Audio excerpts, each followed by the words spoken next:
Hello and welcome to the CNBC TV 18 special. We're coming to you from Silicon Valley at the Thai Global Conference.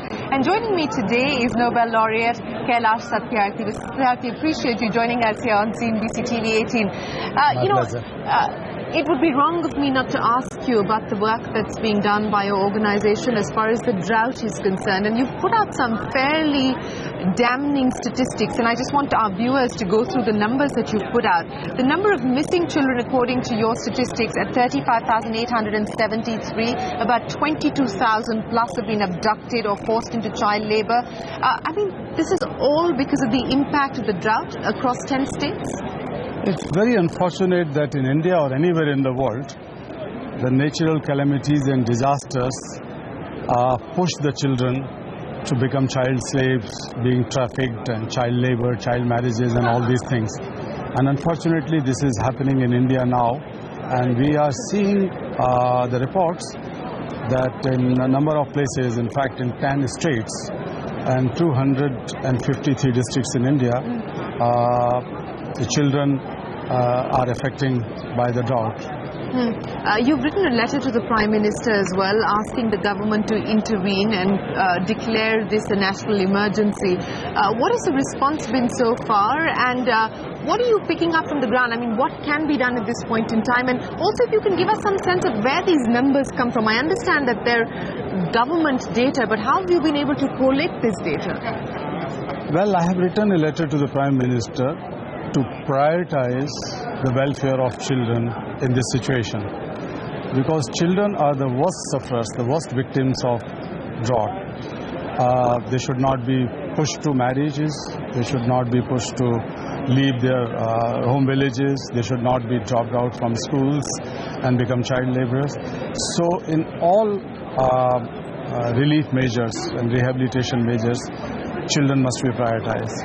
I have also requested him to make sure that all the unspent corporate social responsibility money, CSR money, be spent for the drought-hit children, to ensure that they are not losing their childhood and freedom due to this natural calamity. But when you talk about CSR money, that's of course incumbent on companies on how they choose to spend that money. But No, it's both. In fact, almost 10,000 crores rupees remain unspent this year, and out of that 3,600 crores are from the government sector, from the public sector. The PSUs. Yeah, PSUs. So the PSU money could be spent immediately without any delay. But the Prime Minister can also take the lead as the ex officio chair of the Disaster Management Authority of the country to call the private sector to spend that unspent money for the cause of children in drought-hit areas. Do you believe that there is almost a state of denial at this point in time in terms of how bad the situation really is with the drought? I won't say denial, but I would say that we have to prioritize children. I heard that after my letter there is some move. Prime Minister has called some chief ministers from the affected states yesterday, I think. So I have to see the results.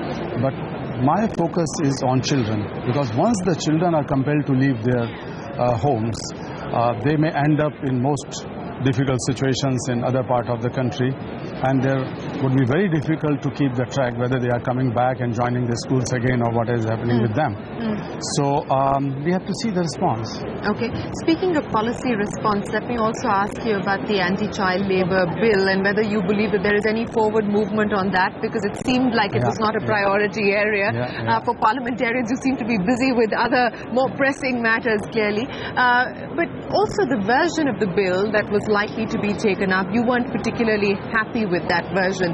So have you had any dialogue with the government on perhaps reworking the bill, and do you foresee the possibility of the bill being taken up soon? Absolutely, because the first version of the draft bill, which has been cleared by the cabinet, is unacceptable to me.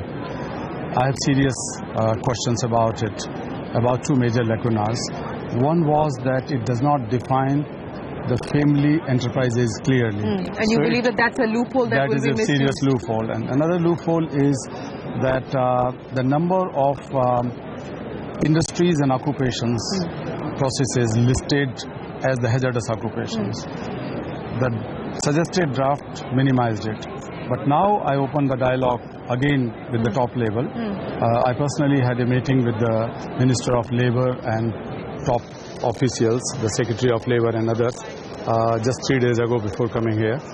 And we had got some positive response, and I am quite hopeful that government is open to listen to it. And in fact, they said that they are going to take it back to the Parliament with those amendments which I am suggesting.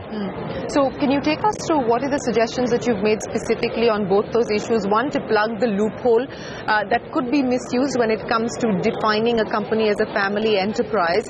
And secondly, I understand that the number of occupations that were listed in the hazardous list has come down from about 80 odd or 83 odd to down to about 3. So what are the recommendations that you've made there? So I made 3 major recommendations. One is that they have to clearly define the family as parents and legal guardians. Cannot be mama, chacha, tau, uncle, maternal uncle, all those things, a long list of the family. That is unacceptable. So it should be clearly defined. But even in this so-called family establishments or with the parents, children must not be allowed to work in hazardous occupations.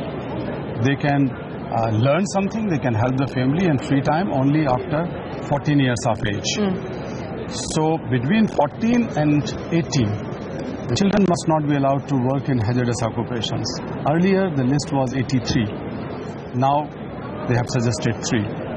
So we requested them to redefine it because this hazardous list has been arrived at after thorough consultations as well as the medical researches and data.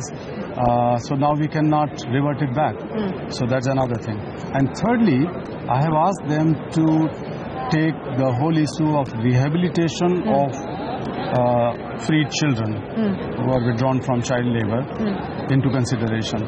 So the rehabilitation has to be the part of the law, and various schemes relating to economic welfare or rehabilitation and development of children could be merged together, and there should be one clear scheme. There should be one big flagship program which can take care of the rehabilitation of such children as well.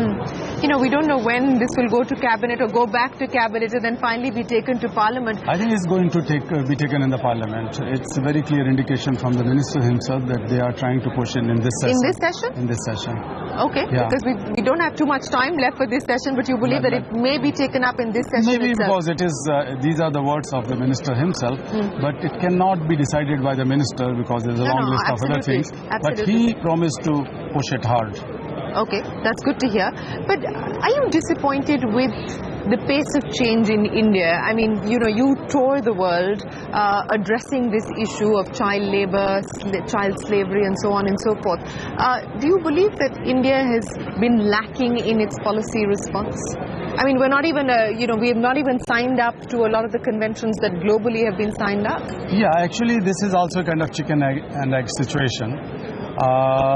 Government agrees that once this law is amended, Child Labour Law of 1986, then the ratification of ILO Convention on the Worst Forms of Child Labour and the ILO Convention on Minimum Age would follow. Okay. In principle, government agreed on it. So I am trying to work with them and trying to pursue in every way that this has to be prioritized. So there should not be any excuse for the ratification of ILO conventions, which are very post the passage of this bill. Yeah. And you feel confident of that being done? Government did not say no to it, but my ask to them is that every single minute matters, every single childhood matters. We cannot lose one day in the lives of a child who is trapped into child labor or slavery or trafficked. So we cannot wait. That is my effort. Since we're talking about the government, you know, there's been the launch of several programs, the Skill India program being just one of them. But, you know, for Skill India to be truly meaningful in the context that we're having this conversation, what needs to be done at this point in time? I have requested Prime Minister and the government that beside having so many flagship programs like Swachh Bharat or Clean India or Digital India, Smart India, Skilled India, we have to prioritize to make India a child-friendly India. And child-friendly India means we have to invest more on our children, on their education. We have to invest on freeing them from child labor and prostitution and trafficking. We have to invest in their protection in all ways. So we have to make child-friendly India, because the child-centric development model would be long-term sustainable model. Because we are going to invest on a generation, and if we are able to save one generation, then the next generation to follow will save itself.